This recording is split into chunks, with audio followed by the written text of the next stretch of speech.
In this video, I'm going to be showing you how to fix the Roblox error code 277, so be sure to watch this video until the very end to prevent any mistakes in the process.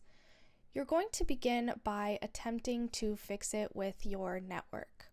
So the first option is to go over here and type in network status. And from there, it's going to open this up where you can open up the network troubleshooter. It's going to automatically detect any problems and just make sure that it is all network adapters, unless you know whether you're using Wi-Fi, Ethernet, or Bluetooth network connection. I also know that I'm using Wi-Fi, so I can do that as well.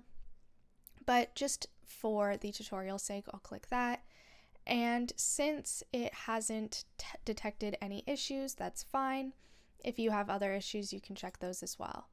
Now, this should work for the error, but if it does not, what you're going to have to do is uninstall Roblox, and to do that, you're going to type in add or remove programs in the search bar, search for Roblox, and you're going to uninstall from here.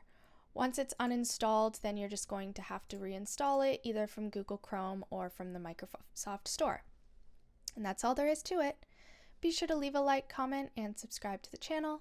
Thanks for watching. See you in the next video.